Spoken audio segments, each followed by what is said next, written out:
Eu tô ligado nesse céu, eu tô. Maravilha.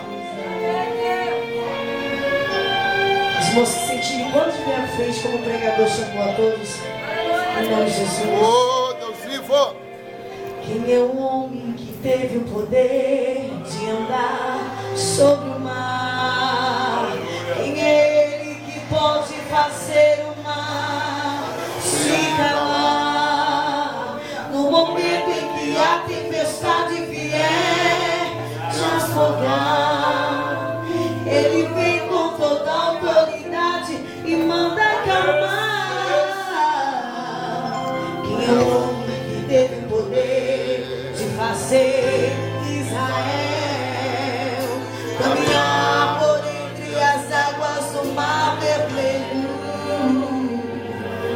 Fez caminho no meio do mar para o povo de Israel passar. Do outro lado, com os pés juntos, poderão cantar o hino da vitória.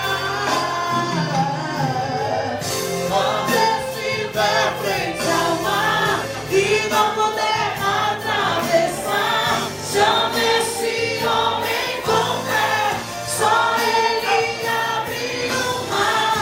Não tenha medo, irmão, se atrás vem Faraó, Deus vai te atravessar e você vai entoar o hino da vitória. Toda vez que o mar vermelho tiver que passar, chame logo esse homem para te ajudar. É nas horas mais difíceis que ele mais te vê.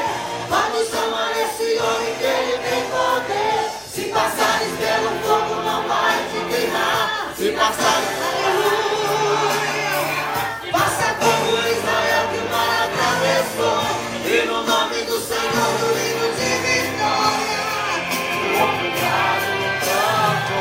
Quando estiver frente ao mar e não puder atravessar, chame esse homem, aleluia.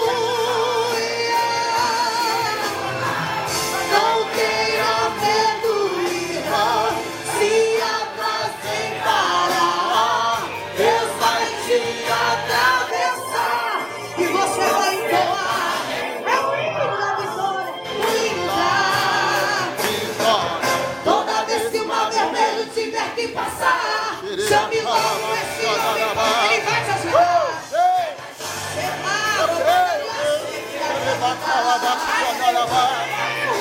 Ei.